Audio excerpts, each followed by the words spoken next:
Ok, no escuché creo que la mitad de tu pregunta porque se cortó, pero voy a abordar lo primero que sí escuché, que era pues, Si quieres, perdón, si quieres la vuelvo a repetir para que todos la escuchen. ok,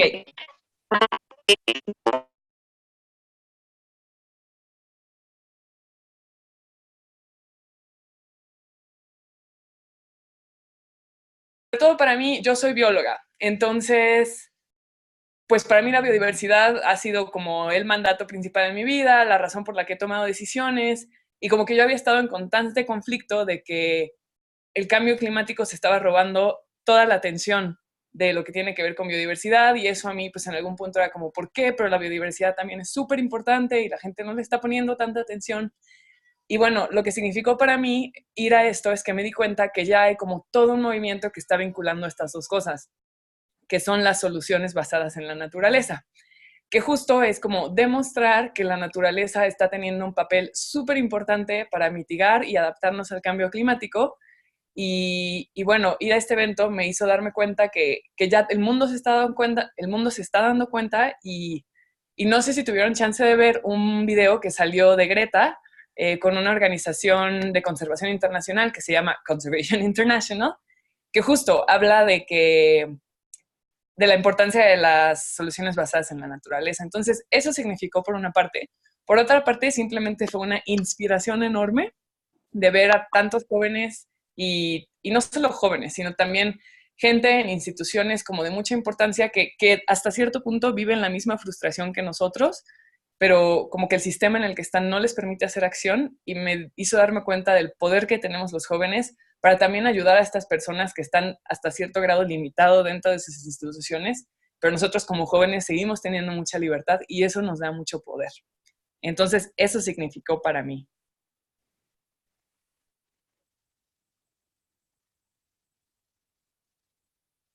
Pues creo que sigo yo, si vamos a mantener el mismo orden.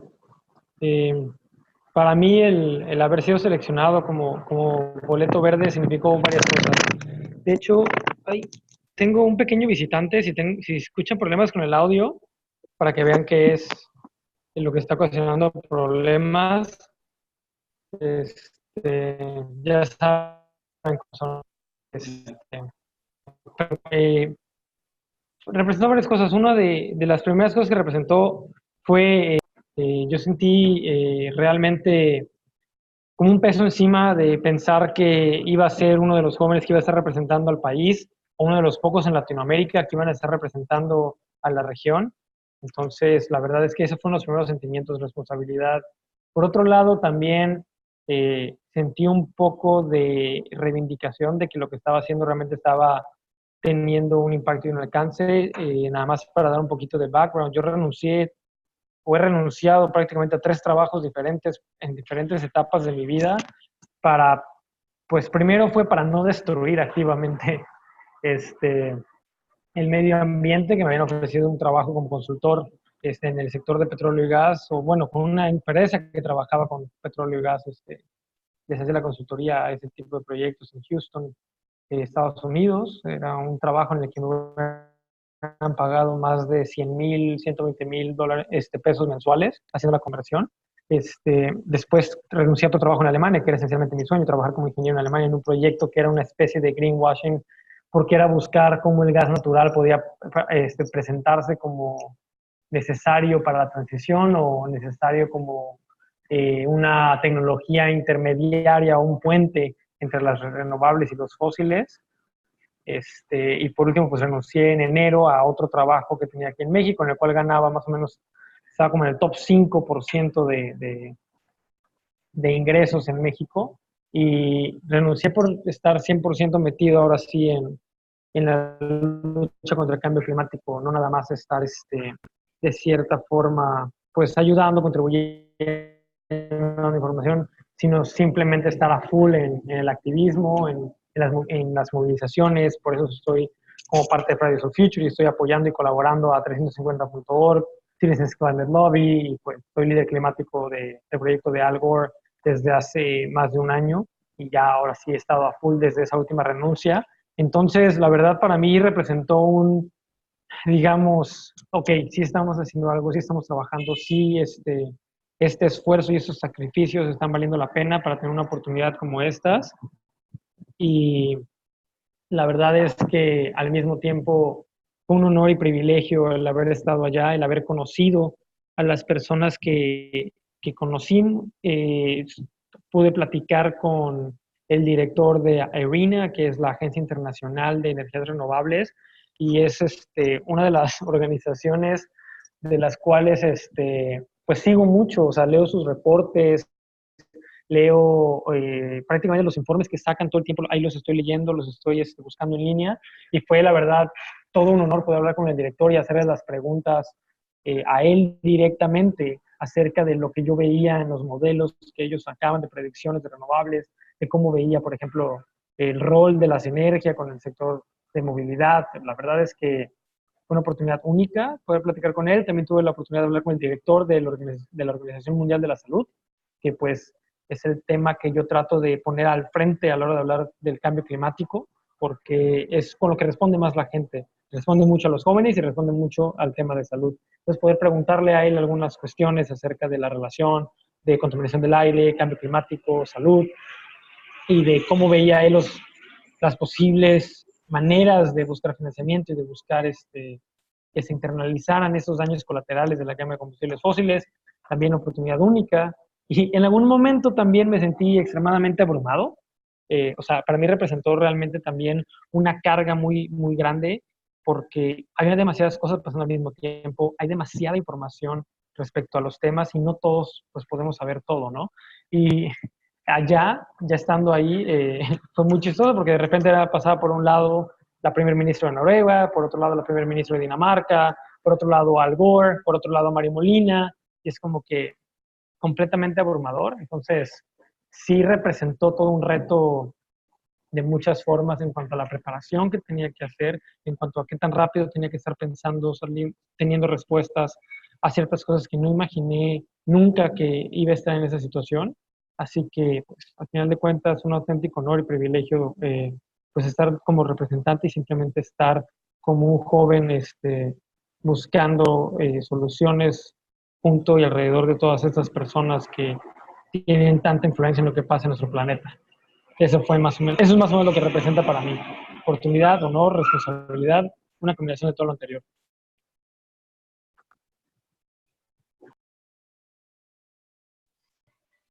Muy bien, gracias, Jorge. Les acabo de publicar en imágenes la orden del día para que no nos perdamos y me llego a no escuchar.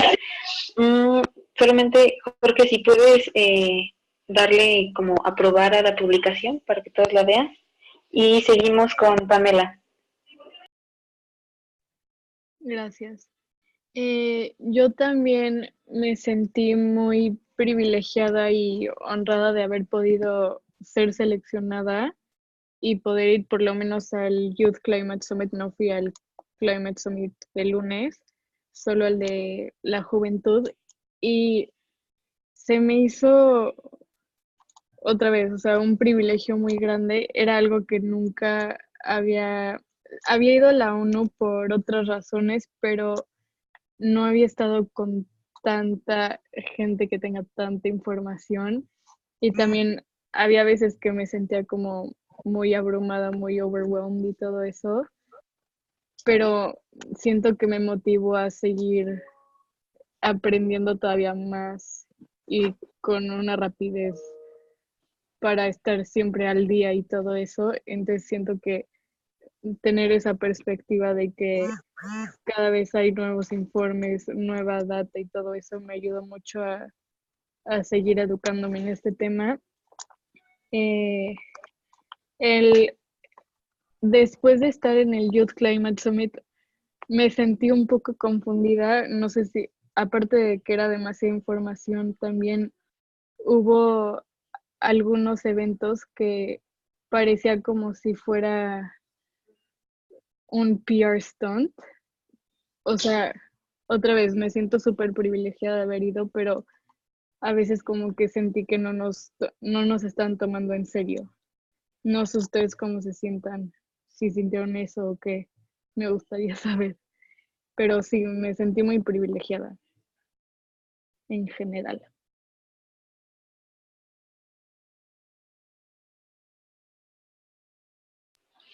Muy bien, y con Palmira pues igual yo creo que continuamos con la misma dinámica de escribir lo que vayas a responder y pues todos vamos a ir leyendo lo que escribes.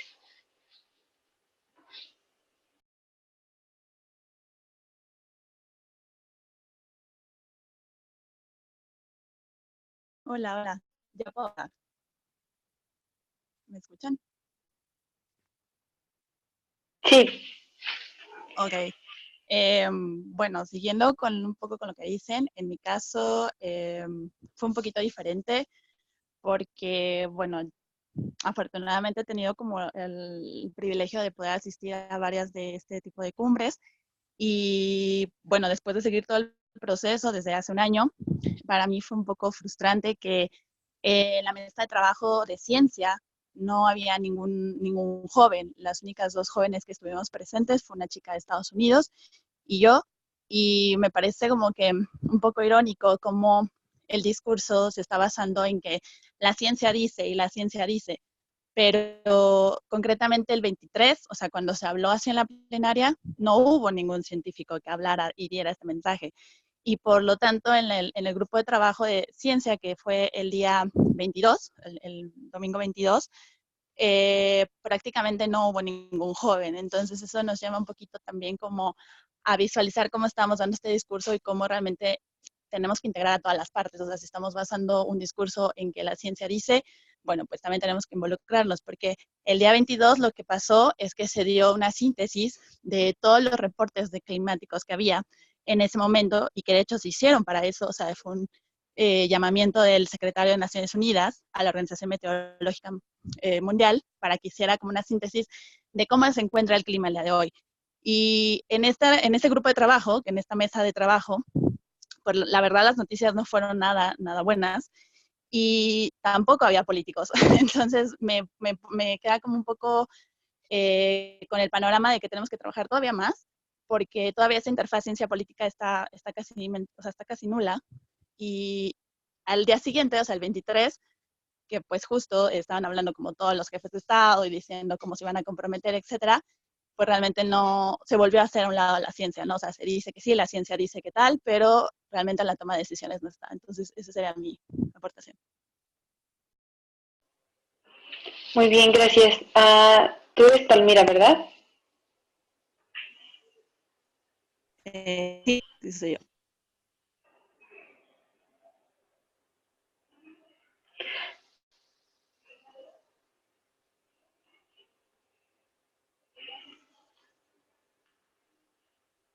Muy bien, gracias. Me comentan que Edgar también asistió a la cumbre, entonces, Edgar, si rápidamente nos puedes comentar, pues no sé, presentarte, tu edad, qué estudias, cuánto tiempo llevas en Fridays for Future y por qué estás aquí y cómo fuiste seleccionado y qué representó para ti haber ido a la cumbre.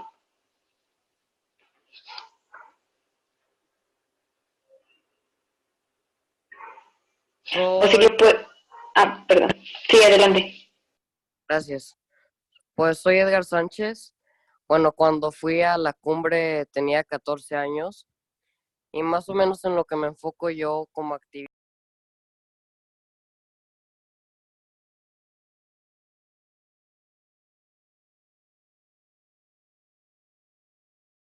Edgar, no te escuchamos. No sé si. ¿Ya me escuchan? Ya. Ok. Bueno, soy Edgar Sánchez. Cuando fui a la cumbre tenía 14 años y más básicamente en lo que me enfoco es en informar a la gente acerca de la crisis climática o el cambio climático.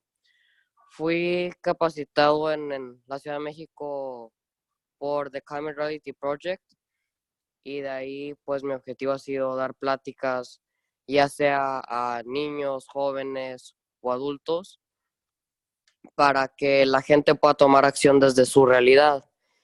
Y lo que representa, he participado en todas las marchas de Fridays for Future para igual nosotros los jóvenes alzar la voz. Y lo que representó para mí estar ahí en la cumbre fue pues que esto pareciera un, por así decir, privilegio el poder estar en estos eventos con mucha gente que está haciendo mucho, pero yo siento que deberíamos de ser todos los que hagamos algo respecto a esta situación. Y a pues esta temprana edad me, me gusta mucho aprender de toda esta gente con la que me rodeo. Gracias, Jorge. Ahora si nos pueden compartir brevemente el impacto de haber participado. En el mismo orden. Ok, el impacto de haber participado. Como dije, Youth for Nature es una iniciativa que empezó en mayo, entonces lleva ahorita, ¿qué será? ¿5 meses? Entonces, un impacto fuerte es que, bueno, como dijo Jorge y como dijo Palmira, aparte de estos 2 eventos grandes, hubo estos como track meetings, entonces donde se discutieron temas particulares. Yo estuve en el tema de soluciones basadas en la naturaleza y súper lindos, o sea, como que esta coalición nos dio mucho espacio a los jóvenes.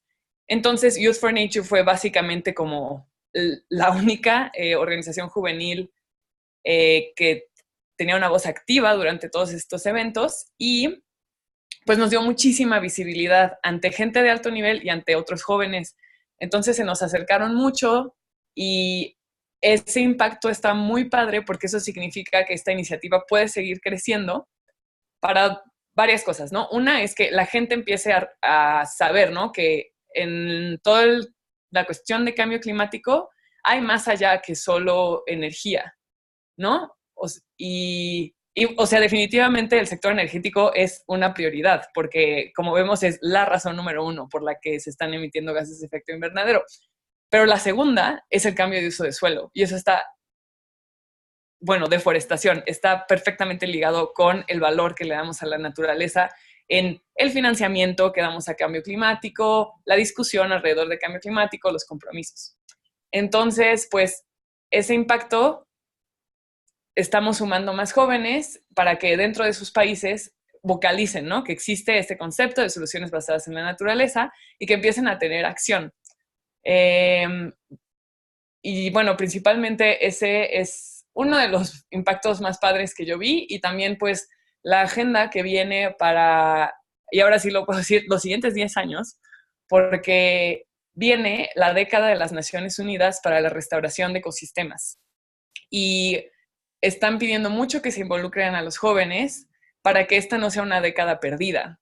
O sea, yo no sé cuántas personas que están en el webinar ahorita saben que las Naciones Unidas designa décadas, ¿no? Justo para que se le dé prioridad global a un tema.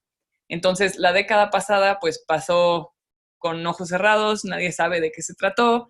Entonces, justo la idea es que ahorita los jóvenes tengamos un papel como clave para que esta nueva década que está enfocada en la restauración de ecosistemas llegue a todos los sectores, se le dé la importancia que debe de tener y pues básicamente, entonces es de aquí para adelante. Y sobre todo la energía que te dan esos eventos, eso es lo principal.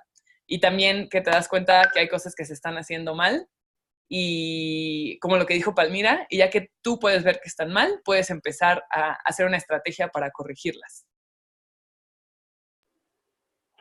Muy bien, gracias. Y ¿quién sigue?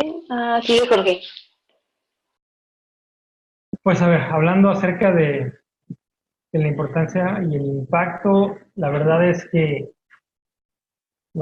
difícil de tratar de cuantificar, de medir, pero al menos puedo decir, y siento que también por responsabilidad por la ausencia de Axel, también quiero decir, Axel, por ejemplo, tuvo la oportunidad de ser parte de uno de los paneles.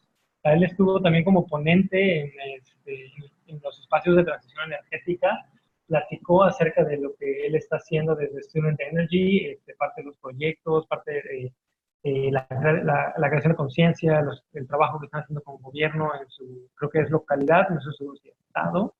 pero él tuvo la oportunidad de participar. Entonces, sí, algunos jóvenes tuvieron roles principales ahí, en este track. Por otro lado, tuve la fortuna también de participar con preguntas y intercambios muy interesantes.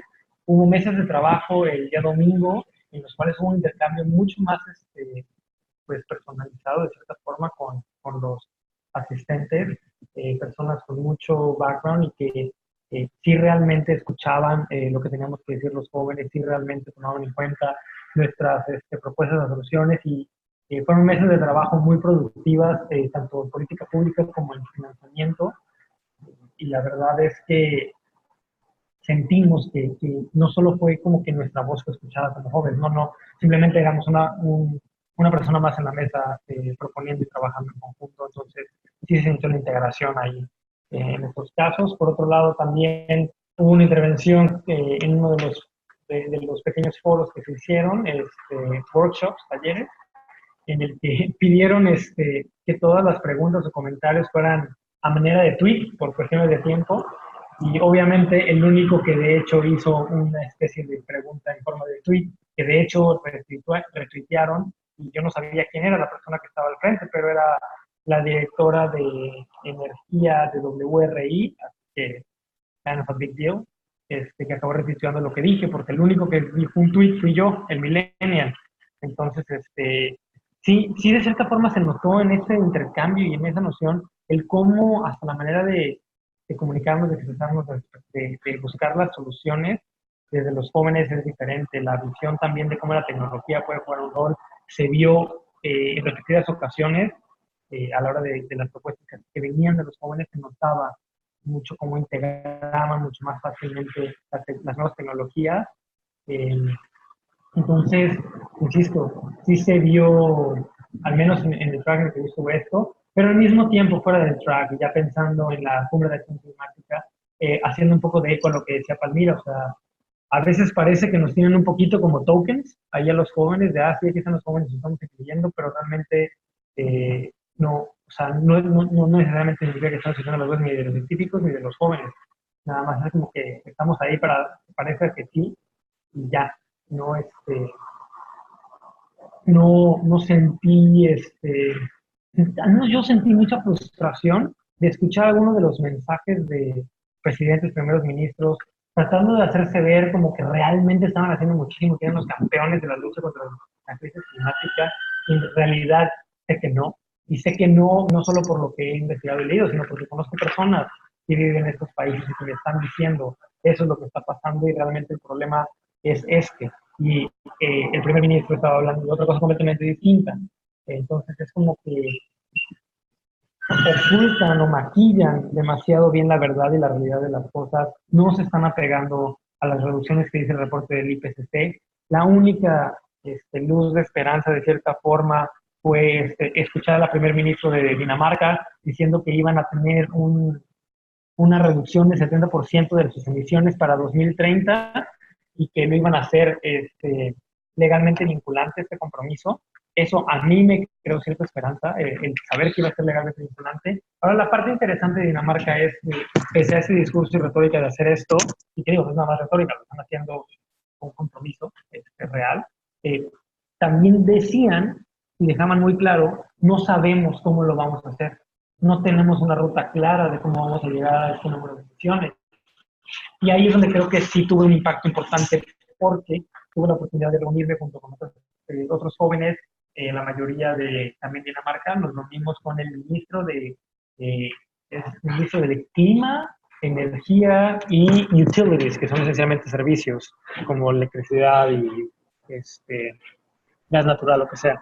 Tuvimos la oportunidad de reunirnos con ese ministro, nos platicó un poquito de su experiencia como joven también, entonces se sintió un poquito de conexión ahí, pero además creo que hubo suficiente oportunidad de intercambio de nuestra parte y ciertas cosas que le mencioné respecto a lo que se podía hacer en las ciudades, respecto a posibles sinergias y cómo manejarlas y cómo el problema a veces recaía en la falta de voluntad política, pero que las soluciones técnicas y las opciones de financiamiento ya se habían platicado, ya se conocían en ciertos países qué resultados tenían y cómo se podían mejorar esas prácticas las respuestas que se oyen y se repiten una y otra vez, pero que nadie se atreve a hacer, en algunos lugares ya se han hecho, entonces tenemos lecciones aprendidas que él creo que no había tomado en cuenta del todo, le sorprendió algunos de los comentarios que le hice de cómo pensar respecto a cómo seguir mejorando la movilidad. Sí, alguien de México le dijo a alguien de Dinamarca cómo tratar de mejorar la movilidad y de hecho le gustó, le pareció útil. Entonces creo que en uno de los países que más admiré, lo que fueron a decir en la cumbre climática y su participación, tuve la fortuna de tener una reunión con el ministro, que es yo creo que el ministro que más va a tener que ver con esa transición y cómo hacer una ruta clara para cumplir con esta meta. Creo que sí le dejé algo y pues espero que eso trascienda más allá de esa conversación ese día. Y al final del día yo sí siento más frustración e impotencia de que sé que falta mucho, mucho más por hacer y que aún no hay la voluntad política para lograrlo. Entonces yo creo que el impacto más grande que estamos teniendo es como jóvenes que están exigiendo y manifestándose alrededor del mundo y que las propuestas que se hicieron ahí, pues se escucharon, pero hace falta mucho más para que se tomen las acciones necesarias. Ese fue mi sentimiento al respecto. Gracias, Jorge. Antes de continuar, me parece importante resaltar, aunque ya les pasé la orden del día, pues si hay algo que quieren decir, pues lo pueden comentar en esta sección, que es la siguiente, que es qué se vio y qué se trató, después qué se obtuvo, después qué se aprendió, después qué sigue, y al final unas preguntas extras que se realizaron de parte de las personas que se registraron. Y pues ya nada, entonces continuamos con Pamela para responder el impacto y la importancia de haber participado. El principal impacto que yo he visto es que desde que pasó la cumbre juvenil, empezó a haber muchos delegados juveniles de Europa que se paraban afuera de la ONU los viernes a preguntarnos cómo podían ser activistas y cómo podían ir a protestas y así. Y de hecho nos han invitado a muchos desayunos para nosotros hablar del activismo y de los movimientos como Fridays for Future, Extinction Rebellion. Y por lo que he hablado con ellos, siento que antes no le veían la importancia de estos movimientos y no entendían por qué lo hacíamos. Y después de la cumbre y de los desayunos, como que ya se empiezan a dar cuenta de la importancia de ir a protestar todos los viernes afuera de la ONU o solo llamar la atención como Extinction Rebellion lo hace, porque la gente se está despertando, sí, todavía falta muchísimo por hacer y mucha gente por hacer conciencia, pero siento que hemos mejorado lento, pero siento que poco a poco más gente se despierta y tiene ganas de luchar contra esto. Muy bien, gracias, Palmera. Si puedes hablar, pues adelante, y si no, pues nos escribes. Ya, sí, sí puedo hablar, gracias. Bueno, la importancia, yo creo que son muchas, desde la parte personal y profesional, pero me voy a basar en la profesional. Y quiero mencionar 3 cosas concretamente que se basan un poquito a lo que fue antes de la cumbre, porque también me parece que es importante dejar claro cómo se viene haciendo este proceso. O sea, no fue como que de un día a otro dijimos vamos a hacer una cumbre, ¿no? Del clima, sino todo tiene un porqué. Y creo que la importancia concretamente de nuestra participación fue porque en el Eco Subject Forum, que es un foro dedicado completamente a jóvenes que se da bueno, este año fue en abril, mismo en Naciones Unidas, uno de los temas que trabajamos en la mesa, concretamente del ODS 13, fue que se asegurara la participación juvenil en esta cumbre del clima, y fue un trabajo de muchos jóvenes de todo el mundo, y me parece súper bueno mencionarlo, porque gracias a esto y sobre todo a la encargada de Naciones Unidas de Juventud, fue que se logró tener esta cumbre de jóvenes, ¿no? Que fue paralela y que después muchos pudieron participar dentro de la cumbre del día 23, y creo que son esfuerzos pequeños pero muy valiosos, porque los jóvenes que participaron en el Ecoso Youth Forum en abril en Naciones Unidas hicieron todo el trabajo para asegurar esto. Después, posteriormente, en julio, hubo una reunión en Abu Dhabi donde se trabajó un poco de los grupos en las coaliciones, más bien, y se terminó asegurando, ¿no? O sea, cuál era la ruta para la Cumbre Juvenil del Clima. Entonces, creo que en la importancia de haber participado basa desde ahí, desde la mesa de trabajo del ODS 13 en el Ecoso Youth Forum. Después, el día sábado, en la mesa de la coalición que ve las ciudades, se lanzó lo que es un reporte de ciudades y cambio climático, donde estuvimos participando desde el año pasado, y ese día, bueno, en esa mesa de trabajo fue como la presentación de cuál es la agenda que tienen que seguir las ciudades, pero desde la parte más como científica, ¿no? La ciencia del cambio climático en las ciudades, y me parece como que fue como esa parte de, no conclusión, porque todavía viene más trabajo, pero que se haya presentado ya este reporte donde la participación juvenil todavía es escasa, pero que pues afortunadamente pudimos llevar esa visión de Latinoamérica. Y por último, creo que la más importante fue poder tener como esta reunión y platicar con la presidencia de la COP, la parte científica, que es la doctora Maiza. Ella es una climatóloga muy, muy reconocida en América Latina, y que me parece que también tenemos que ver eso, porque era la única mujer latina en el grupo de trabajo científico de la cumbre, y pudimos entablar esta conversación con ella para ver cómo podemos que más jóvenes científicos que están en formación en las ciencias del clima puedan ser parte de este proceso, o sea, no solo en la COP, sino todo este proceso de negociación climática, pero lo más importante que lo conozcan, ¿no? O sea, cómo trabajamos en esta parte de ciencia diplomática, porque hay muchos jóvenes en la región que están haciendo investigación en cambio climático, pero desafortunadamente no conocen el proceso, no conocen la interfaz ciencia política, y entonces creo que lo más importante de mi participación, y pues sí, podría resumirlo como en este acercamiento con la doctora Maiza, esa apertura de puertas para que en la próxima COP, independientemente de que, bueno, todo lo que estamos viendo que está pasando ahora, donde será la sede de la COP25 en Chile, pero bueno, independientemente de eso, tratar de que en estos procesos más jóvenes científicos puedan entrar, ¿no? O sea, puedan entrar y entender la parte de negociación, creo que fue lo más importante de mi participación.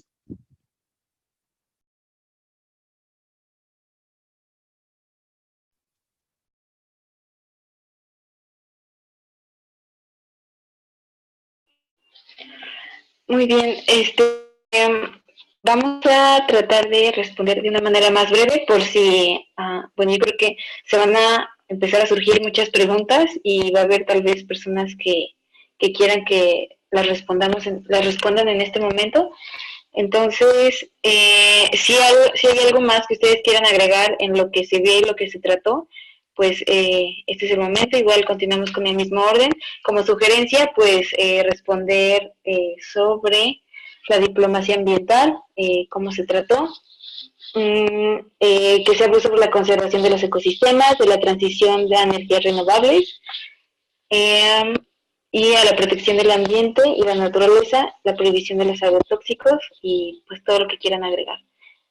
Igual sí lo podemos hacer como breve para que no sea tan repetitivo. Dos cosas rápido, nada más menciona Vani que faltó Edgar, y también por otro lado, creo que Vani y Pamela tenían un poquito de limitante de tiempo, entonces no sé, yo quería que continúen ellas también. Si Edgar se puede esperar un ratito más, pues Palmira igual, yo me puedo quedar más rato para aprovechar lo más posible a Vania y Pamela, y si alguien tiene preguntas para ellas. Sí, pues entonces si se tienen que retirar, pues si una vez pueden mencionar, o sea, todo lo que vieron, lo que se obtuvo, lo que aprendieron y lo que... Sí, eso, básicamente.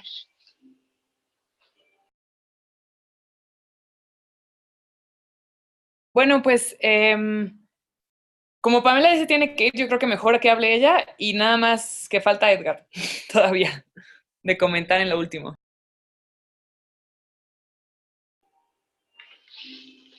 Va, Edgar, perdón.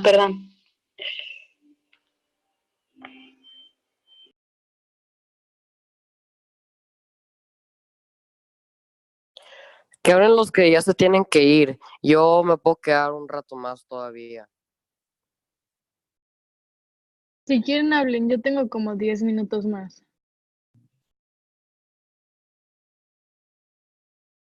Yo creo que mejor tú, Pamela, porque yo puedo quedarme bastante tiempo más y tengo entendido que los demás también. Ok, entonces Sí, voy. Palmera. ¿Puedes repetir la pregunta, por favor? Sí, pues si nos puedes platicar de manera general cosas que se vieron, que se trataron, lo que se obtuvo y lo que se aprendió. Igual viene en la Lo, minuta.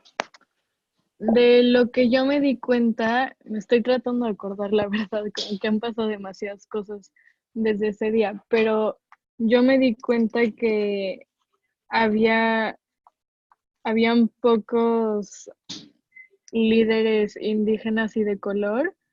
Me enteré de que el líder del Amazonas no pudo entrar, no lo dejaron pasar por seguridad, y después Trump, que tampoco tenía visto ir, sí entró y, o sea, no sé, eso se me hizo muy injusto. Solo había 6 líderes indígenas y solo lo dejaron hablar a uno 2 minutos y en general dejaban hablar a todos 6 minutos.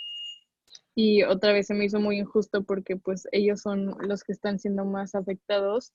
Y también se me hizo muy raro como los que están haciendo o los que están causando todos estos problemas son los que menos están haciendo. Me enojó, es algo que no es nuevo, pero pensé que iba a cambiar, no sé por qué, pensé que iban a tener mejores propuestas. Em, Personalmente yo tuve mucho aprendizaje y sí, no sé.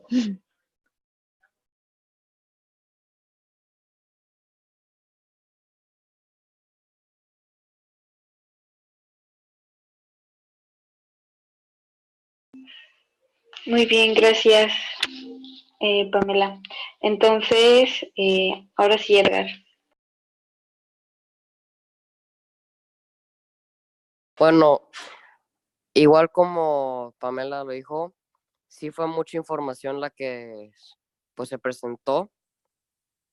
Digo, yo fui no tanto como, yo no participé en las mesas de trabajo y así, yo fui más como que para aprender y pues varios de los temas que se discutieron fue acerca de pues el precio del carbono y temas así acerca de qué es lo que le toca a la industria y a los políticos.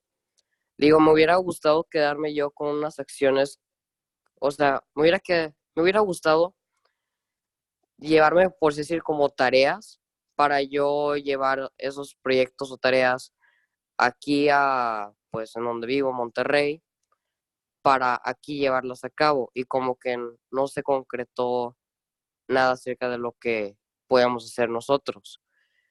Eso es algo que me gustaría, pues, ir concretando ya con la gente que fue. Y pues todos ustedes que fueron o que pues están involucrados en estos temas, hicieron más o menos como mi inspiración y mi camino para seguir, porque igual como digo, estoy en un proceso de aprendizaje y de ver cómo yo desde mi realidad puedo influir en los demás. Muy bien, gracias, Edgar.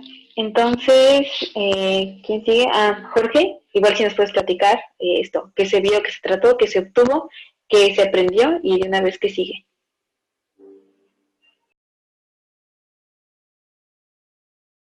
Y llevan el primero, ¿no?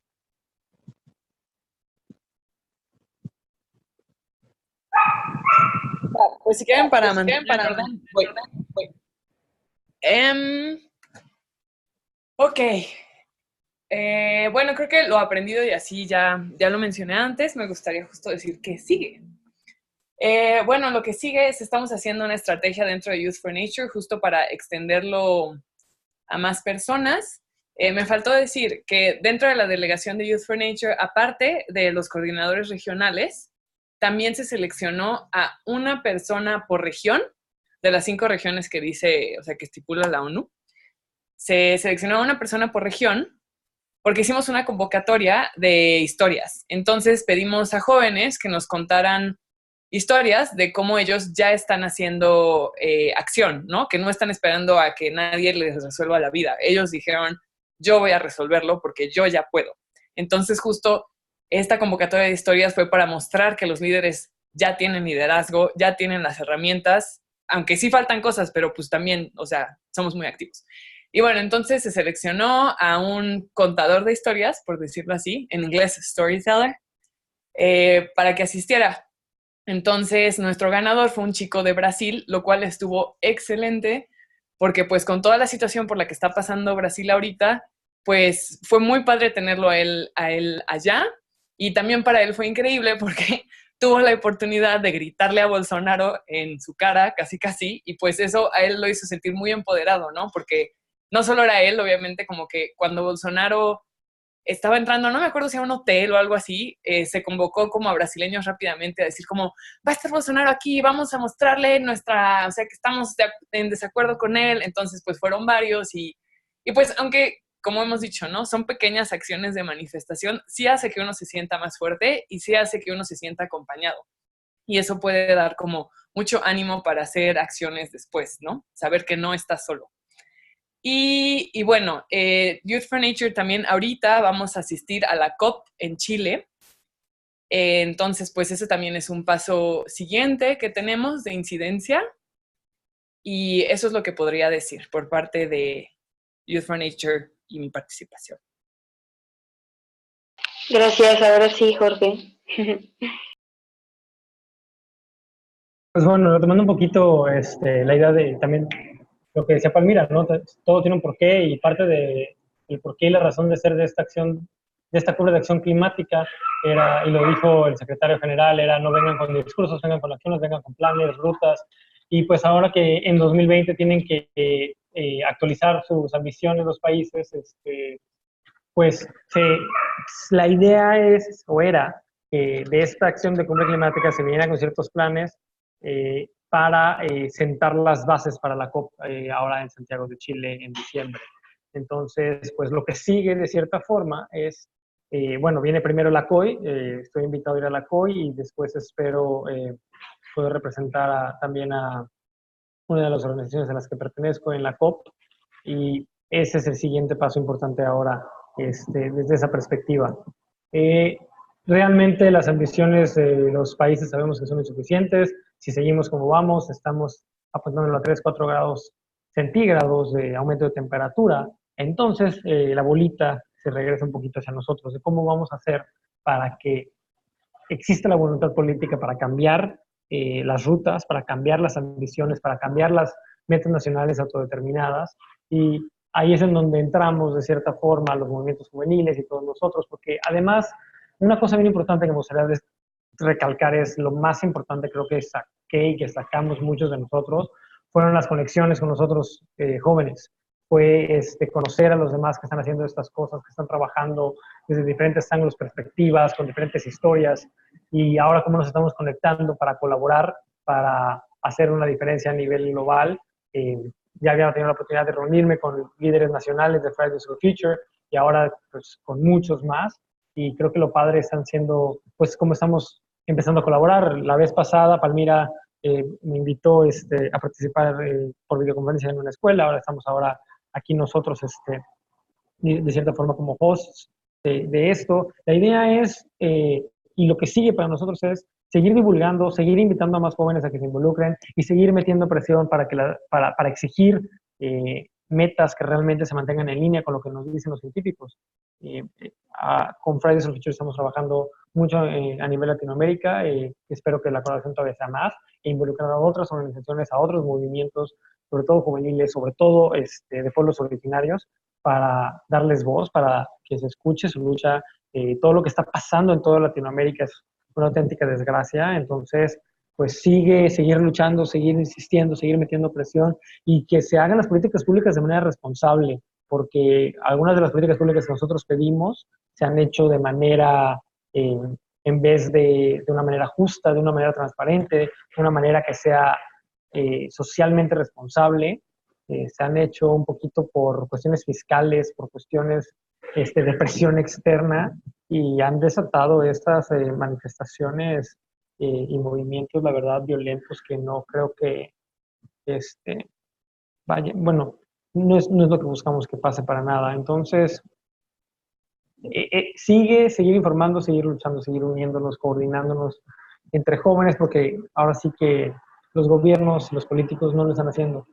Entonces, tenemos que exigírselos y tenemos que nosotros organizarnos para hacerlo de manera coordinada y hacer propuestas también lo más concretas posibles, y si no, buscar a los expertos que las hagan, que las tengan, ya las hayan hecho y que no hayan sido escuchados antes, y pues trabajar lo más posible también en lo que nos toca, o sea, en las regiones, en las localidades en las que estamos, para hacer una diferencia más allá también. Eso es lo que para mí sigue y eso es en lo que estoy trabajando y en lo que estamos trabajando, como dije, colaborando ya nosotros en conjunto. Muy bien, gracias. Y ahora va Palmira.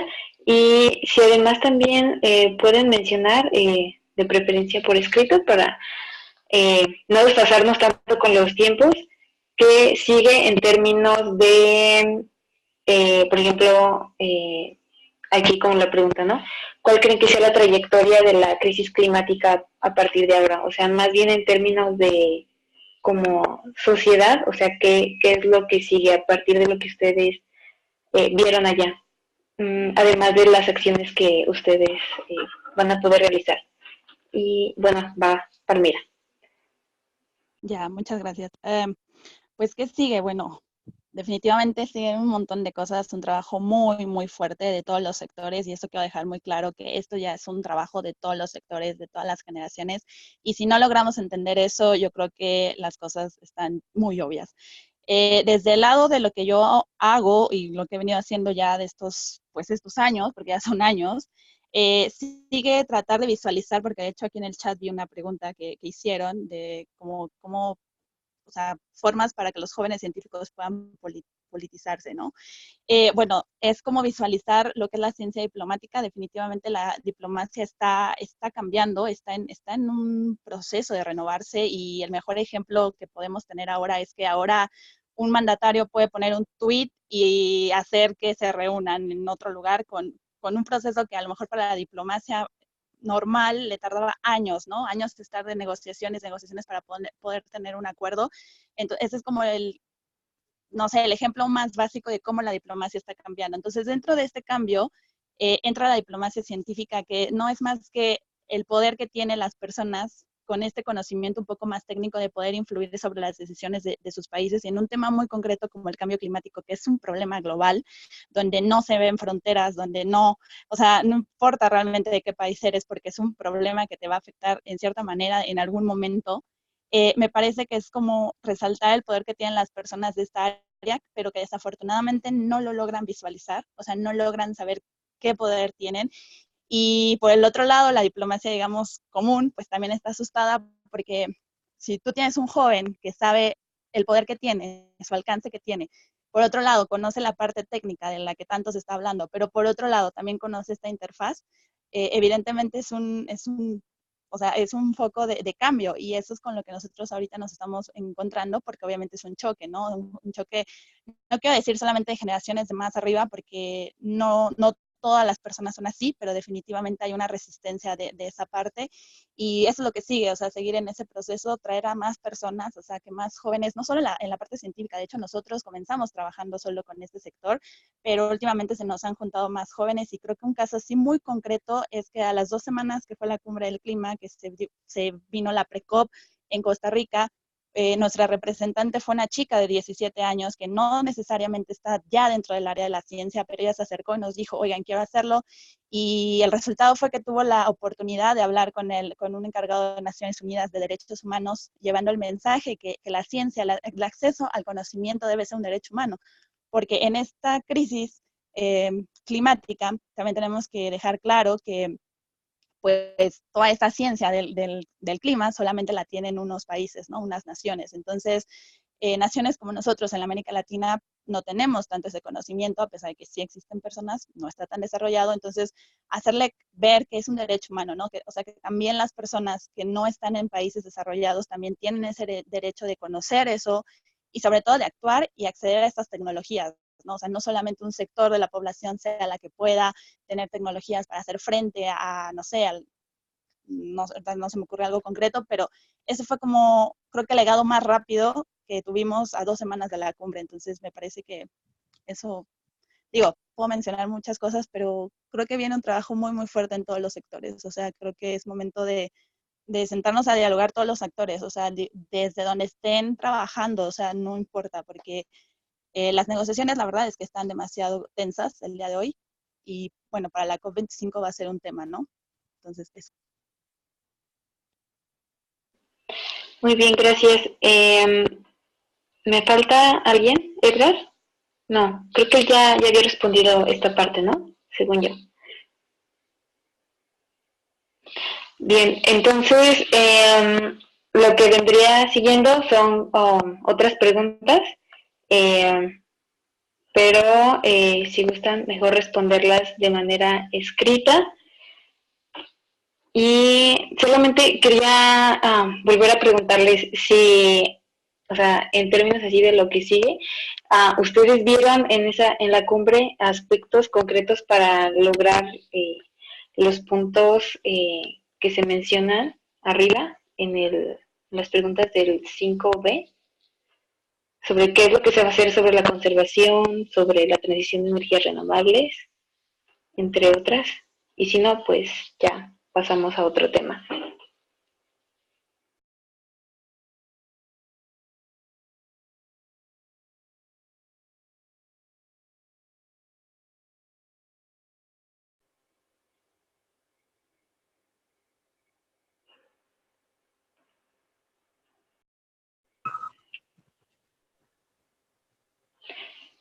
Bien, ¿les parece?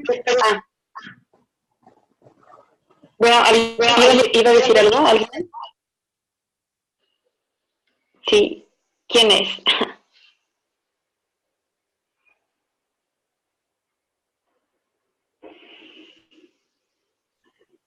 ¿Me escuchan? Sí. Perdón, es que, bueno, el caso es que quería decirles de la transición energética y lo que se estaba haciendo. Dos cosas. Uno, se están empezando por fin a movilizar un poquito de recursos. En general esto se habló bastante, fue de los pocos avances creo que hubo y es mínimo, pero avanza al fin y al cabo, que algunos países están por fin destinando recursos para ayudar de países desarrollados a países en vías de desarrollo a implementar ciertas tecnologías y una de ellas son las de energías renovables. Se habló bastante acerca de cómo las energías renovables pueden ayudar y apoyar a dar acceso a electricidad a comunidades marginadas, a comunidades que no tienen ningún acceso o tienen un servicio eléctrico de muy baja calidad, que es, no es confiable. Entonces se estuvo hablando de eso, se estuvo hablando de cómo se podía hacer para mejorar, por ejemplo, problemas de cocinar. Mucha gente todavía cocina con leña o usan queroseno para iluminar su casa. Entonces estaba viendo también no solo lo que contamina eso, sino el daño que causa en las familias de más escasos recursos. Entonces había varias soluciones por ahí, tecnologías y esquemas de financiamiento, políticas públicas que pudieran ayudar también con la eficiencia energética. Esos son algunos de los pasos que les puedo comentar que se mencionaron bastante, que están sobre la mesa y están tomando acciones ya un poquito más concretas, directas, e incluso una de las cosas más valiosas que me traje es un manual que patrocinó el gobierno de Dinamarca de cómo hacer este cambio de subsidios a combustibles fósiles para tener inversión en energías renovables y eficiencia energética. Y solo para dar contexto de por qué eso puede ser tan importante para muchos países, se estiman dos cosas. Uno, que con 10% de lo que se usa para subsidiar los combustibles fósiles, podríamos financiar toda la transición energética. Y por otro lado, que si se invirtiera todo lo que se usa hoy en día en subsidios para los combustibles fósiles, que son alrededor de 5 billones de dólares al año, podríamos completamente pagar, financiar lo necesario para que se cumplan los 17 objetivos del desarrollo sostenible de la Agenda 2030. Entonces, sí es importante el tener un documento, un manual, tener experiencias de cómo hacer este cambio de subsidio a fósiles hacia inversión a renovables. Entonces, yo creo que eso es de las cosas que se van avanzando y simplemente se tiene que hacer a una escala y una velocidad mucho mayor, pero el conocimiento ya está, se está compartiendo y ahora es también nuestra labor divulgarlo y compartirlo. Muy bien, gracias. Como les comentaba, hay unas preguntas que se realizaron, no están directamente relacionadas con el suceso de la cumbre.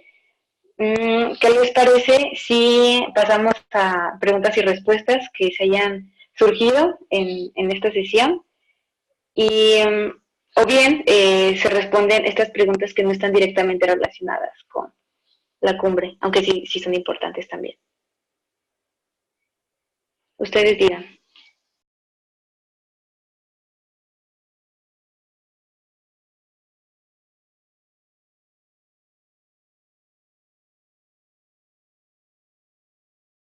A ver, entonces, si No entendí bien, sé. Ay, sí, perdón, hay dos Mara. opciones, ¿no? Una es de que no están relacionadas con la cumbre, pero son importantes. ¿Y la otra? ¿Cuál es? Sí, así es. Y la otra es pues que las personas que les surgieron preguntas a partir de lo que acaban de hablar ustedes, pues que las hagan y ustedes las respondan.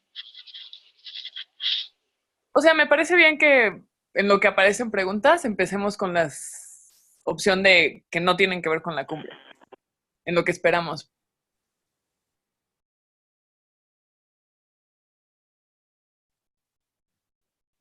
Ok, entonces yo contesto una que hay aquí en el chat, ¿no? ¿Sí o no? ¿Qué hago? Es que Sí. como que dejé de escucharlas. Bueno, que voy a contestar una pregunta que hay en el chat que dice como, ¿qué notaron o por qué, o por qué en específico dirías que la COP25 será muy tensa? Bueno, eh, prácticamente estará muy tensa por cuestiones completamente políticas y con esto económicas, evidentemente. Solo para poner un poco en contexto, fue la COP de París 2015, todos recordamos, ¿no? La COP21, París, todos muy contentos de que tengamos un nuevo acuerdo. Y dentro de este nuevo acuerdo, pues obviamente hay artículos, ¿no? O sea, entonces eso muy fácilmente lo pueden ver en internet, solo poner Acuerdo de París y te sale todo, ahora sí que todos los artículos.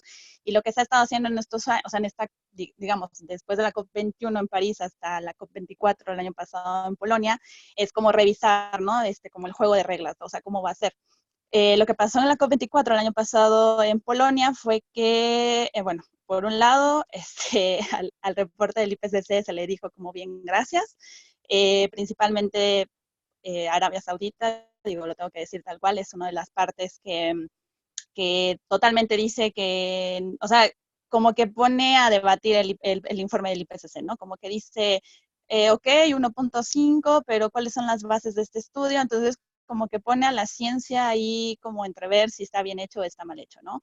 Entonces, lo que pasó en Polonia fue que todo se trabó en el artículo 6 del Acuerdo de París, que es, digamos, como, no, o sea, es que no solamente habla sobre los mercados del carbono y tampoco es como mi área y tampoco quisiera como hablar más de algo que no domino al 100%, pero obviamente he estado presente y lo que obviamente vemos es que en los países se cuenta que para el 2020 se supone que el Acuerdo de París tiene que empezar ya, ¿no? O sea, entonces, o sea, ya tenemos el Acuerdo de París, ya tenemos sus artículos, pero realmente cómo lo vamos a implementar. Entonces, ahorita las negociaciones están trabadas justo en el artículo 6 de cómo va a ser esa transferencia de dinero principalmente, no solamente de dinero, cómo obviamente los países, pues sí, del sur global tienen otra visión, ¿no? De que, porque aquí viene un término muy importante que también creo que va a ser un tema tenso en la COP25, que es la pérdidas y daños, que son pues prácticamente lo que ya no se puede remediar y que sobre todo afecta a países del sur.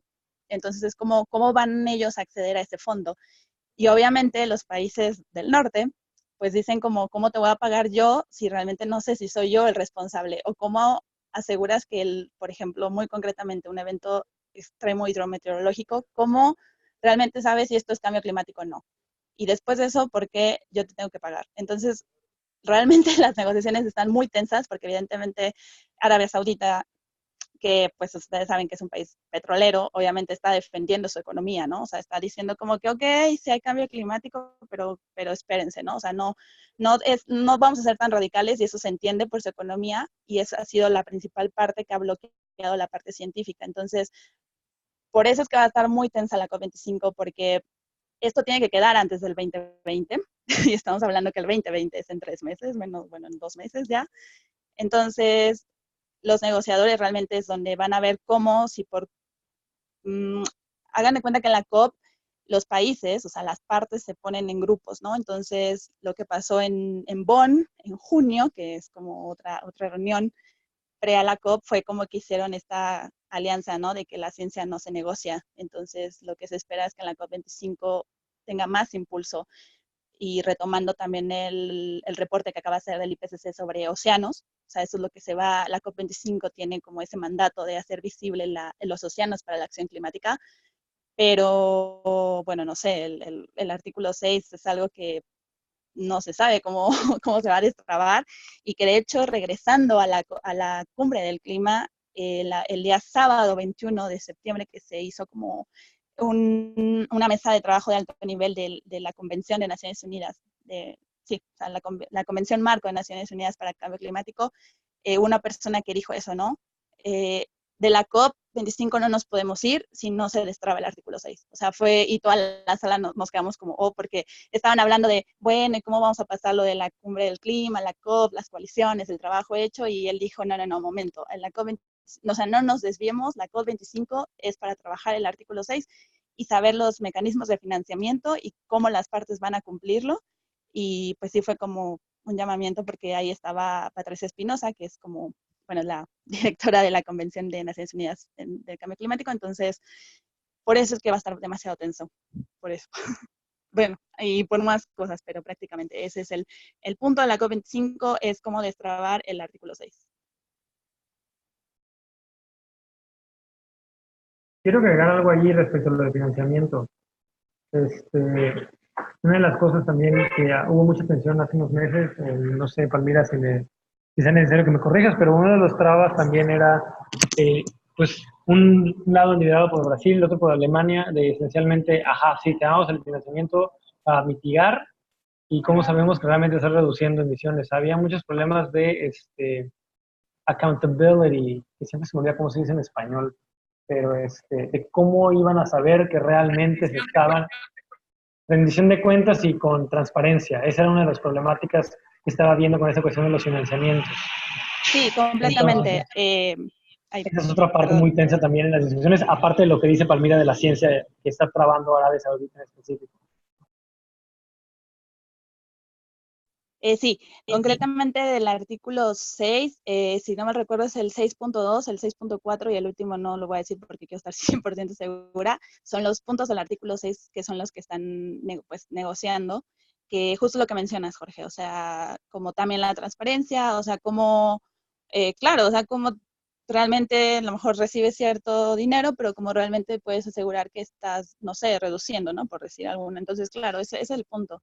O sea, el artículo 6 tiene varios puntos también. Les digo, todo esto puede sonar muy técnico, pero es necesario que las personas lo empiecen a manejar, ¿no? O sea, quizá las que tenemos un poquito más de experiencia podemos ayudar en esto, pero sí es necesario saber, bueno, qué es el artículo 6, por qué tiene 6.2, 6.4, o sea, eso es muy importante y eso es como un llamamiento a todos los que están escuchando que empiecen a meterse a esto, ¿no? Que es tedioso, a veces no se entiende, o sea, nosotros personalmente este camino me ha llevado años, o sea, no ha sido que de un día a otro ya conozco todo el proceso de la COP, pero sí es muy importante justo para poder ver cómo lo traducimos eso a lo nacional, ¿no? O sea, qué significa el 6.2 en México, ¿no? Entonces me parece que eso sería lo que yo podría como decirles que podrían comenzar a hacer, que es importante, muy importante.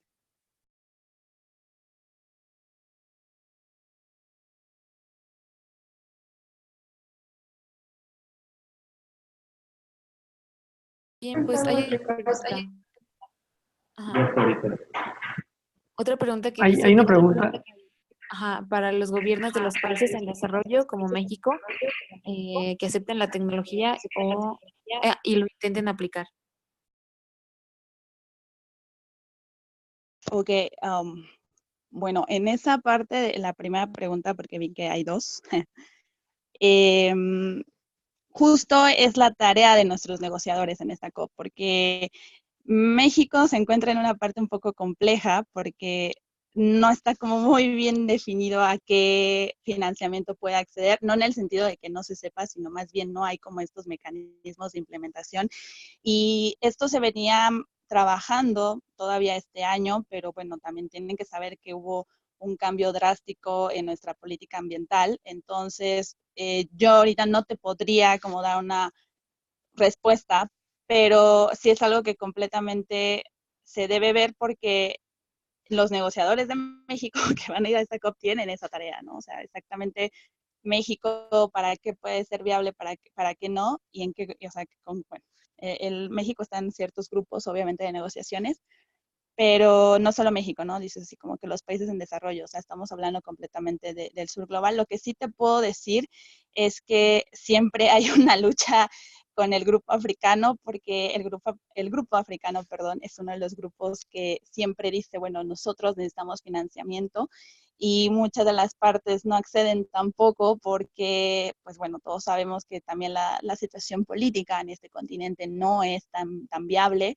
Entonces, regresando un poco también a lo que decía Jorge, ¿no? O sea, las partes tampoco tienen esa confianza cuando estás hablando de países con corrupción, ¿no? O sea, de, bueno, te damos tanto dinero, pero ¿cómo realmente vamos a saber que sí se está haciendo para un buen financiamiento? Entonces, es algo que yo espero que México lo sepa lidiar en esta COP. Y por la otra pregunta que decía que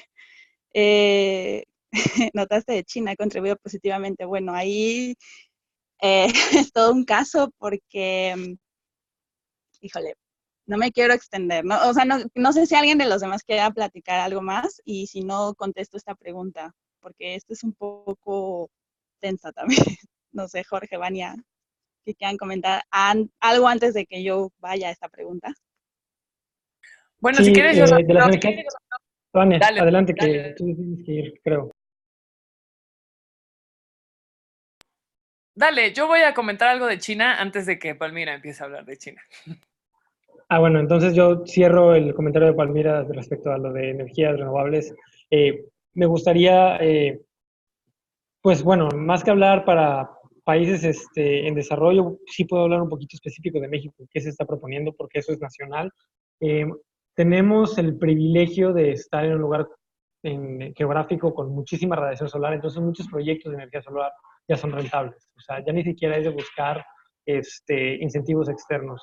A lo mejor puede haber ayudas con financiamiento, pero por ejemplo, hay un proyecto muy interesante de la Iniciativa Climática de México que ando buscando ahorita en lo que Palmira daba su respuesta, pero no encuentro tal cual dónde está. Pero la Iniciativa Climática de México presentó desde hace, no sé, por lo menos 3 años, eh, esta iniciativa en la cual en un proyecto de 14, 15 fases se transfiere el subsidio eléctrico que se tiene hoy en día para el sector residencial, que asciende a unos 100 mil millones de pesos anuales, a inversión en energía solar. Entonces, en esas 14, 15 fases, se estimaba que más o menos en 10, 12 años pudiéramos tener la mayoría de las casas o de las residencias en México, alrededor de, creo que son 24, 25 millones, 30 millones de hogares, o sea, 24, 25 de los 32 millones de hogares que hay, que pudieran tener paneles fotovoltaicos en sus casas sin tener que invertir ellos directamente, sino que fuera en una combinación de financiamiento del gobierno junto con apoyo de las empresas que puedan hacer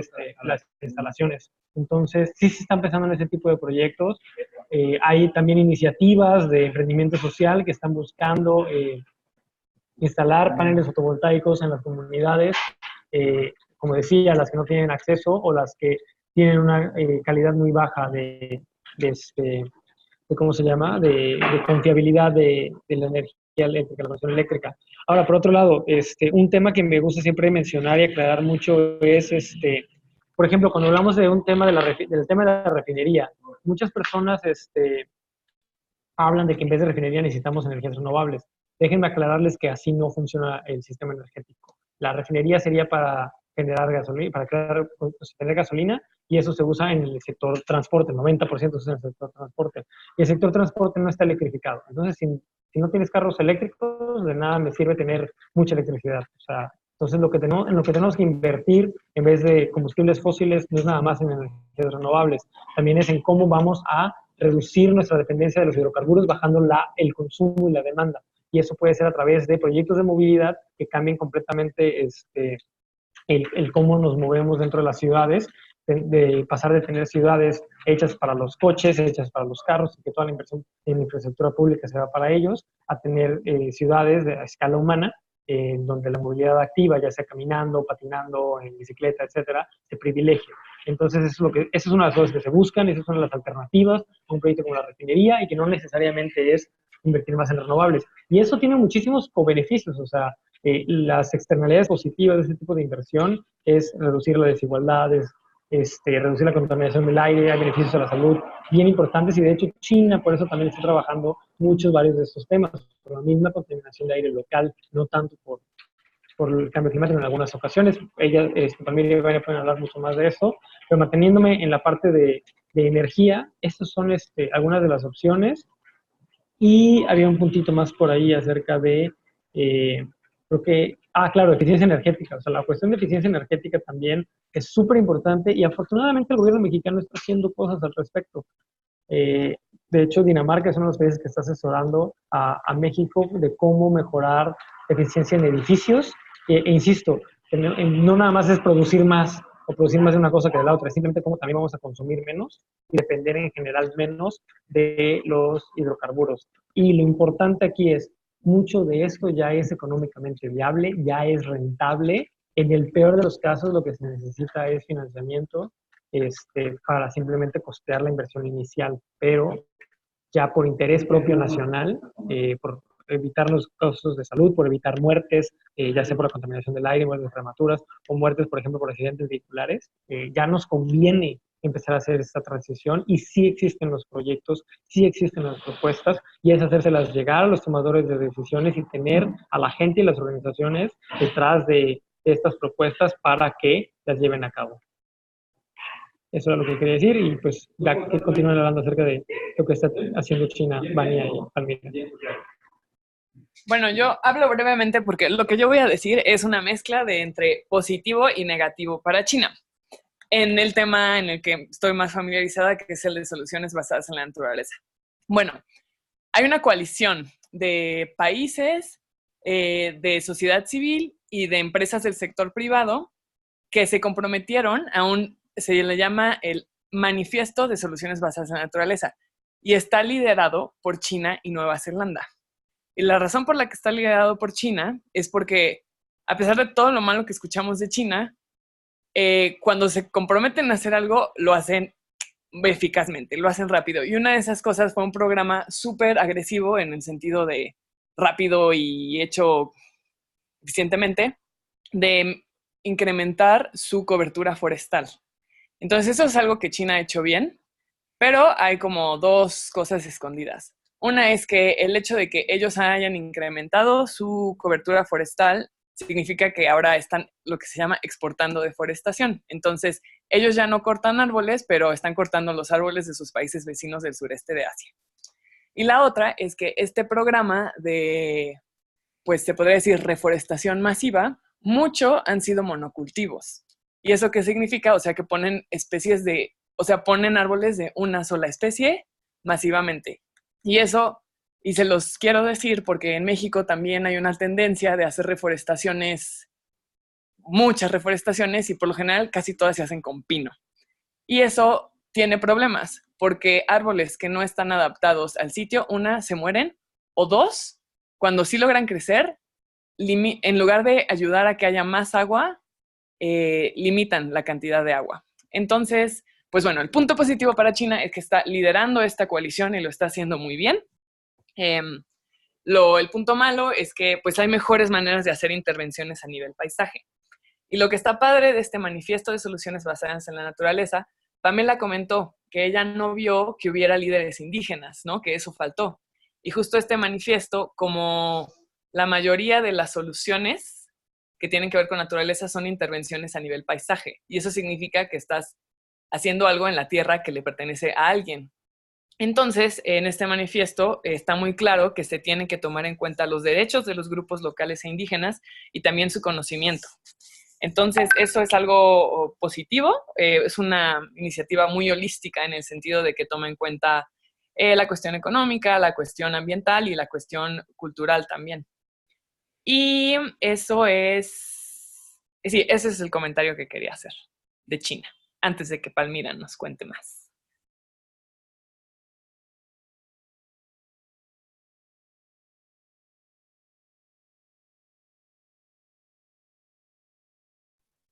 Ok, bueno, creo que han dicho bastante también de China.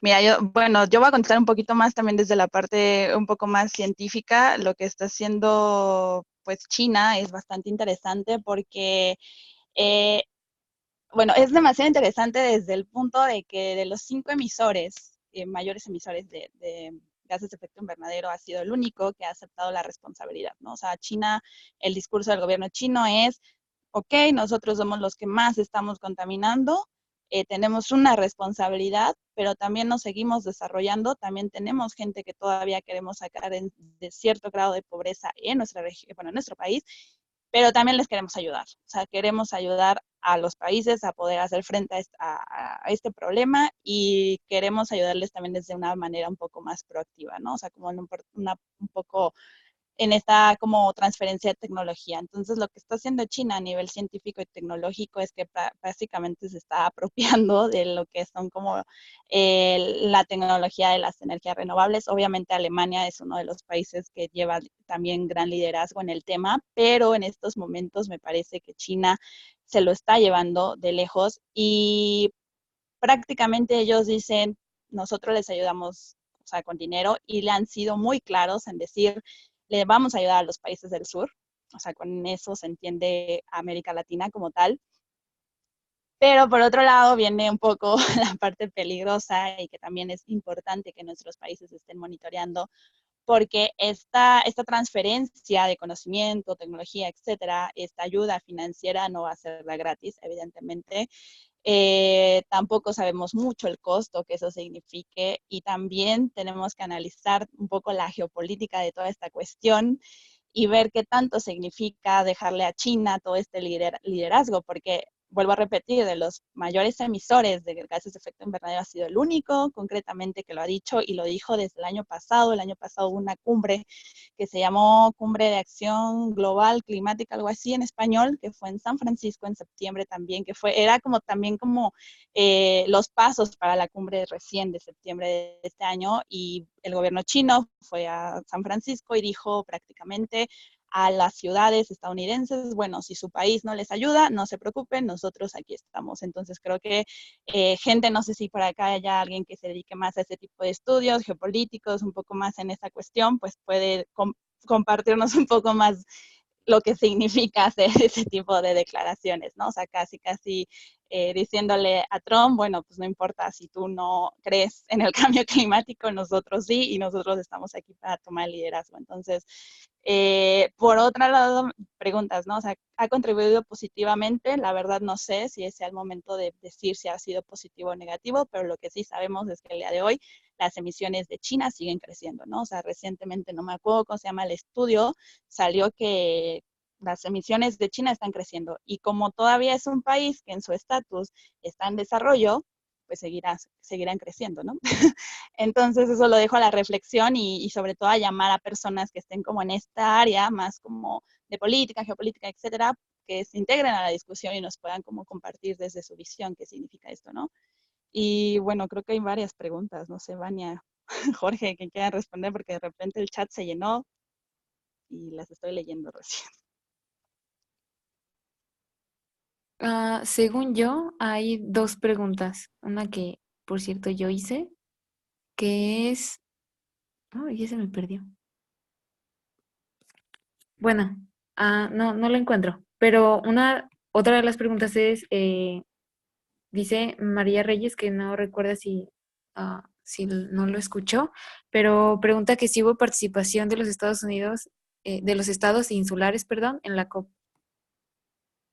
Y ya encontré mi pregunta, es si se habló sobre el problema del cambio de uso de suelo y también qué se dijo, si, o sea, qué se va a hacer, si se va a limitar o no. O sea, teniendo en cuenta que pues la prioridad debe ser conservar más allá de restaurar. Esas son las dos Ok, preguntas que creo que han surgido. No sé si me falta una.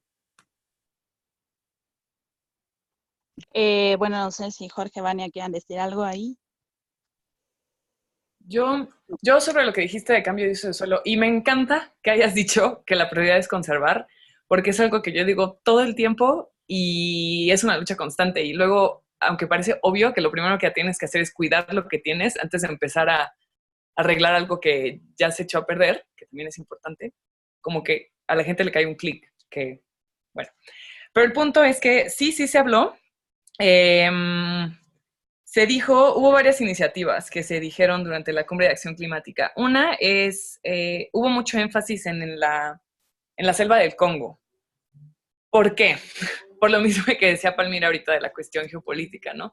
Si tú disminuyes la cobertura forestal del Congo, pierdes la lluvia que llega al Cuerno de África, Etiopía, Kenia, Somalia, o sea, todos esos países que de por sí ya están en conflicto y de por sí ya han mostrado que pues una sequía causa problemas gigantes en el país. Entonces, y bueno, y también porque si hay sequía en el Cuerno de África, también el Nilo se deja de nutrir y entonces, y el Nilo alimenta la cuestión del Medio Oriente y el Medio Oriente pues también caos, ¿no? O sea, ahí está perfectamente trazada la relación de naturaleza, un recurso muy preciado que es el agua y la cuestión de posible caos geopolítico. Entonces, hubo mucho énfasis en cuidar el Congo. También se habló del Amazonas, justo pues por las cuestiones que se están viviendo allá, pero sí tengo que decir que hubo más énfasis en el Congo. Y también hubo una iniciativa muy padre de áreas como de bosques vírgenes que no se van a tocar y así se tienen que dejar. Y ya, en cuanto a cambio de uso de suelo, eso es lo que recuerdo que se discutió, aunque sí también tengo que hacer énfasis que durante la Cumbre de Acción Climática, cuando los países pasaban a decir sus compromisos, muchas veces se dijo, y nos comprometemos a plantar millones de árboles. Y eso es algo que creo que como sociedad tenemos que estar bien pilas, por lo mismo de que lo que comenté antes, ¿no? Plantar millones de árboles no es la solución si lo haces mal. Entonces, pues nada más, cuando escuchemos ese tipo de declaraciones, siempre hay que preguntarnos cómo lo hicieron, le dieron mantenimiento, cuántos sobrevivieron. Entonces, eso es lo que puedo contestar al respecto. Y rapidísimo de los estados insulares, también hubo un panel específicamente en la Cumbre de Acción Climática que era de pequeños estados insulares en desarrollo. Y bueno, lo que estuvo muy impactante de eso es que estaba no sé si era presidenta de Barbados, pero alguien de alto nivel, igual Jorge se acuerda mejor, como una mandataria de Barbados, que justamente estaba presentando esta queja, ¿no? De nosotros somos los que menos aportamos al cambio climático, pero somos los que más nos estamos viendo impactados. Y a pesar de que nosotros no estamos causando esta crisis, es cuando nos afecta, o sea, cuando tenemos huracanes, o sea, cuando se destruyen nuestros países, la ayuda internacional no llega de esas personas que nos están causando este problema. Y bueno, fue poderoso porque ella empezó a hablar y tenían un número de minutos limitado para hablar y la maestra de ceremonias, o sea, quien llevaba los tiempos, varias veces la quiso interrumpir y esta mujer súper fuerte dijo así como, me permites, pero este es un mensaje que tengo que asegurarme que quede bien claro. Entonces, así fue.